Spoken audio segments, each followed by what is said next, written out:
Hi friends, welcome to SudhaSri kitchen. இப்போ நம்ம பார்த்துட்டு இருக்கிறது பிரெட் பணியாரம். பிரெட் பணியாரம் வந்து ரொம்ப ஈஸியாக நினச்சோன்னே டக்குன்னு செய்யலாம். ரொம்ப சூப்பராக இருக்கும் டேஸ்ட்டு. குழந்தைங்க ரொம்ப விரும்பி சாப்பிடுவாங்க.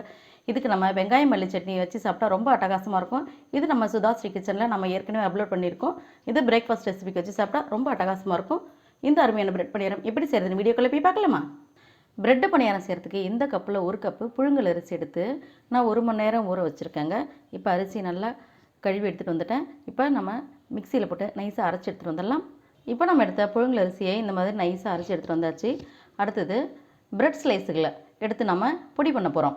5 பிரெட் ஸ்லைஸ் எடுத்தோம்னா இந்த மாதிரி 1 கப்புக்கு நமக்கு பிரெட் க்ரம்ஸ் கிடைக்கும்.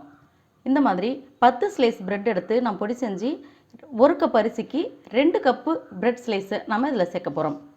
முதல்ல 1 கப்பு சேர்த்துக்கலாம். 2 கப்பு. தேவையான அளவுக்கு கொஞ்சம் கொஞ்சமாக தண்ணி சேர்த்து நம்ம பணியாரம் ஊற்றுறதுக்கு தகுந்த மாதிரி நம்ம இதை கலந்து விட்டுக்கணும். குழந்தைங்க ரொம்ப விரும்பி சாப்பிடுவாங்க. ரொம்ப சூப்பராக இருக்கும். வித்தியாசமான டேஸ்ட்டில் இருக்கும். இது ப்ரெட்டாக இருக்குது, அதனால் இனிப்பாக இருக்கும்னு நினைக்க வேண்டாம். இனிப்பாலாம் இருக்காது. நல்லா நம்மளே பெரியவங்களே சாப்பிடலாம். அந்தளவுக்கு சூப்பராக இருக்கும். டெய்லியும் ஒரே மாதிரி சாப்பிடாம இந்த மாதிரி டிஃப்ரெண்ட்டாக கூட செஞ்சு சாப்பிட்டா ரொம்ப நல்லது. இந்த மாதிரி பணியார குழியில் நம்ம ஊற்றுற அளவுக்கு மாவு ரெடி பண்ணியாச்சு. அடுத்தது என்னென்ன பொருள் தாளித்து போடலான்னு பார்த்துக்கலாம். அடுத்தது நம்ம வானிலையில் 2 ஸ்பூனுக்கு எண்ணெய் சேர்த்துக்கலாம்.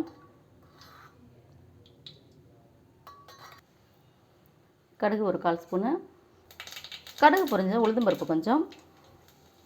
கடலைப்பருப்பு 2 ஸ்பூன் சேர்த்துக்கலாம். இப்போ சாப்பிடும்போது நல்லாயிருக்கும். பெருங்காயம் கொஞ்சம். குட்டி குட்டியாக கட் பண்ண பச்சை மிளகாய்.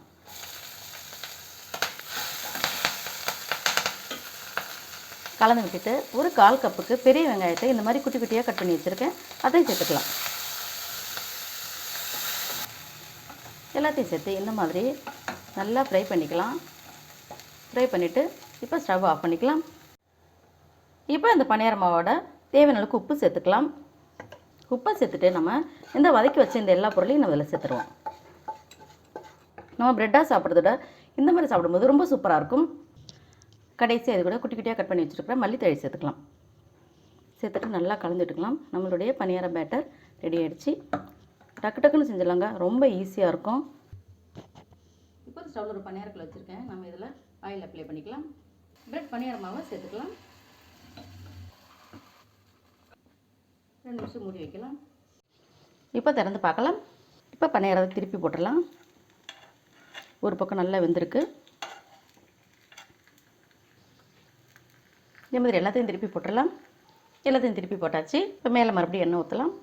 மறுபடியும் மூடி வச்சிடலாம். இப்போ திறந்து பார்க்கலாம். நம்ம ஒவ்வொரு பணியாரமாக எடுத்துடலாம். எவ்வளோ அழகாக குண்டு குண்டாக சூப்பராக வந்திருக்கு. பார்த்தீங்களா? நல்லா அழகாக குண்டு குண்டாக சூப்பராக வந்திருக்கு. இந்த மாதிரி செஞ்சு கொடுத்தா குழந்தைங்க ரொம்ப ஆசையாக சாப்பிடுவாங்க. நம்மளோட பிரெட் பணியாரம் ரெடி. உங்களுக்கு இந்த பிரெட் பணியாரம் பிடிச்சிருந்துச்சுன்னா SudhaSri கிச்சனுக்கு சப்ஸ்கிரைப் பண்ணுங்கள். ஃப்ரெண்ட்ஸ் அண்ட் ரிலேட்டிவ்க்கு ஷேர் பண்ணுங்கள். லைக் பண்ணுங்கள். கமெண்ட் பண்ணுங்கள். ஆரோக்கியமானதை சமைப்போம், ஆனந்தமாக இருப்போம். தேங்க்யூ.